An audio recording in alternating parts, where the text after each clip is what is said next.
Ha sido noticia la liberación de presos políticos en las últimas horas y de acuerdo a la Fiscalía, de acuerdo a la versión del fiscal general Tarek William Saab, se habría otorgado y ejecutado 225 medidas de libertad a personas detenidas tras las protestas contra el resultado oficial del 28 de julio de las elecciones presidenciales. Ahora bien, la ONG, por ejemplo, Foro Penal, maneja una cifra distinta y, de acuerdo a su última actualización, hablaba de alrededor de 130 personas excarceladas. Por eso tenemos a Joel García, abogado penalista, defensor de derechos humanos, muy activo dentro de esta área justamente en defensa de derechos humanos y de presos políticos también. Por eso con él queremos la actualización de esta medida de gobierno. Bienvenido, buenas tardes. Buenas tardes, Gladys. Buenas tardes a toda tu audiencia. Sí, efectivamente, desde el día de ayer se han producido varias excarcelaciones y en el día de hoy se estima que también salgan otro lote más. El fiscal general habla de 225 personas. Eso no ha salido en su totalidad, sin embargo, yo me encuentro ahorita en el Palacio de Justicia y tengo entendido que van a salir unos tantos el día de hoy. Eso, por esa medida, por supuesto que la saludamos, la aplaudimos, pero también nos dice que estas personas estaban detenidas indebidamente, porque el hecho de que el presidente de la República haya solicitado de que se reconsideraran, entonces los delitos no eran tan graves como lo decía la Fiscalía. Y si la Fiscalía reconsidera esa situación ahorita es porque no debió haber acusado. Entonces es una situación que nos dice verdaderamente que es un sistema de persecución más allá de la conducta que haya desplegado una persona en determinado momento. Por eso, señor Joel, dije medida de gobierno, porque todo esto ocurre después del pronunciamiento del Poder Ejecutivo, específicamente de Maduro. Sí. Y me gustaría con usted explorar hasta qué punto, si es que ya lo tienen analizado, cuál es el criterio de excarcelación. Y también qué condiciones están excarcelando, ¿no? Si es que son excarcelaciones plenas, o sea, libertad plena, o hay a todos les han dado es una libertad con condiciones. Sí, precisamente estamos viendo que las excarcelaciones obedecen a una solicitud del Poder Ejecutivo. Si el Poder Ejecutivo y hubiese separación de poderes, el presidente de la República tiene plenas atribuciones para decretar indulto. Sin embargo, solicita al Ministerio Público que reconsidere a aquellas personas que son inocentes, porque la justicia tiene que exculpar a los que son inocentes, se procede a estas 225 excarcelaciones. Un fiscal general de la República y un juez no debería obedecer simplemente a pedidos del presidente de la República. Debe obedecer a la ley, a la conciencia, al derecho, a la justicia.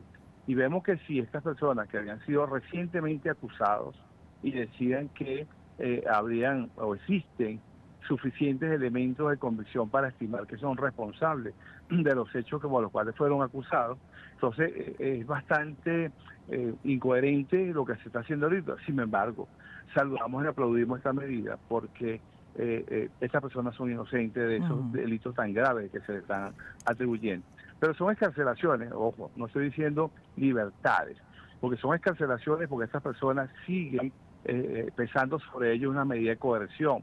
He visto varias boletas de excarcelaciones y todas tienen medidas de presentación periódicos al tribunal, es decir, que siguen sometidos al proceso, muchos de ellos están acusados, a muchos de ellos fueron admitidas las acusaciones y en consecuencia van a tener que ir a un juicio oral y público en el caso de los adultos y un juicio oral y privado en el caso de los adolescentes, es decir, que todavía siguen sometidos al proceso. Es decir, que todo es relativo, ¿no? Y de hecho hubo una detención de una también activista recientemente dentro de ese proceso de descarcelación, pues vemos que se cumple aquello que se ha descrito como la puerta giratoria, señor Joel. Sí, lamentablemente no ha cesado, es decir, se liberan a unos, pero se aprenden a otros por los mismos motivos. Ahora bien, son 2.000 personas, alrededor casi de 2.000 personas después del 28 detenidas, después de las presidenciales. Y estamos hablando, suponiendo que sea el caso de la cifra de la Fiscalía de 225 medidas de libertad, entonces, ¿qué va a pasar con el resto también? ¿Cuál es el criterio para haber dado la libertad o la excarcelación a estas 225? Sí, vean que apenas estamos hablando, apenas hablamos de un 10% de los excarcelados se llegan a materializar todas, ¿no? Esas 225. ¿Y cuál es el criterio que priva?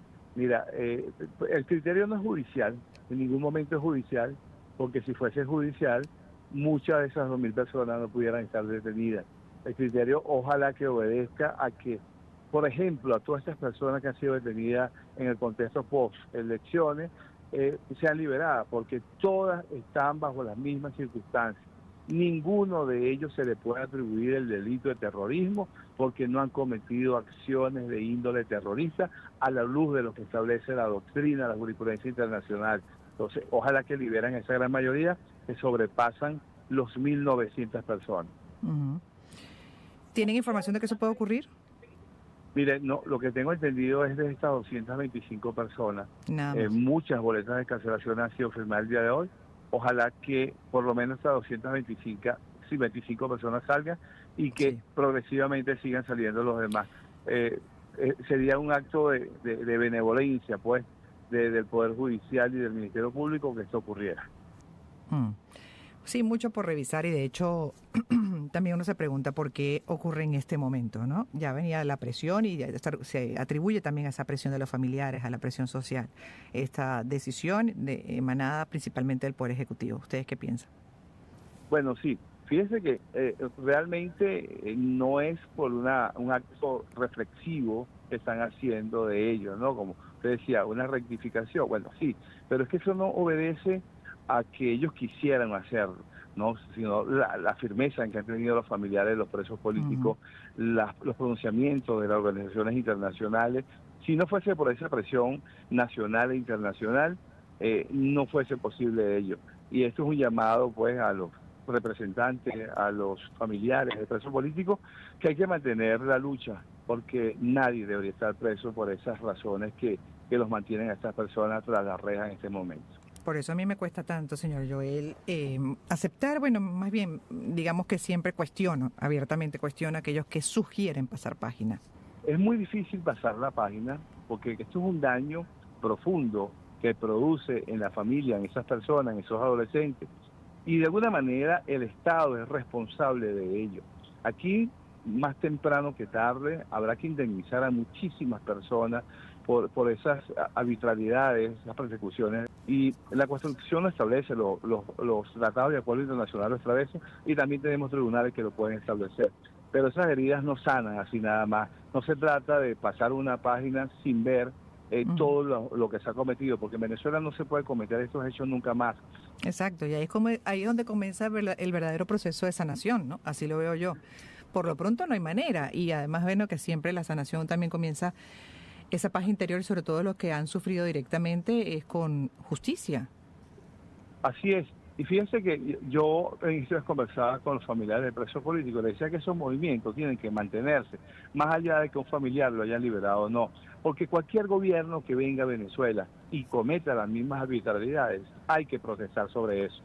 Porque Ujú. los derechos humanos no tienen ideologías políticas. Los derechos humanos siempre van a estar enfrente del gobierno de turno, porque son los gobiernos, son los funcionarios quienes violan derechos humanos. Entonces, siempre hay que estar enfrente del gobierno que sea, como se llame, siempre hay que prevalecer que los derechos humanos se respeten.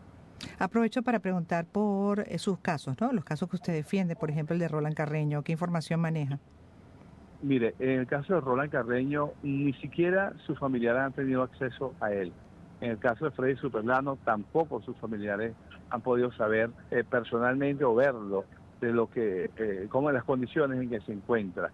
Una de las personas que pretendía representar sí fue escarcelado el día de ayer, afortunadamente, pero espero pues que muchos de los que la gente que está esperando que se liberen siga sucediendo ello. Pero en el caso de los líderes políticos, de las personas reconocidas o emblemáticas en la Ujú. política nacional, esas personas ojalá las escarcelen, pero no he escuchado absolutamente nada sobre ello. Ujú.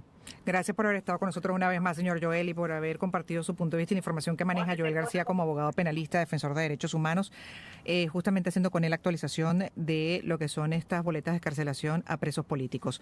Despedimos la primera hora de Gladys en Éxitos Nacional. Vamos a una segunda local para Caracas, pero que igual puede ser nacional e internacional. Nos pueden ver a través de ventanas digitales como Mundo UR por YouTube. En breve más.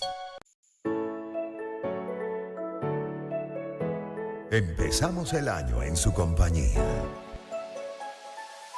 Circuito Éxitos.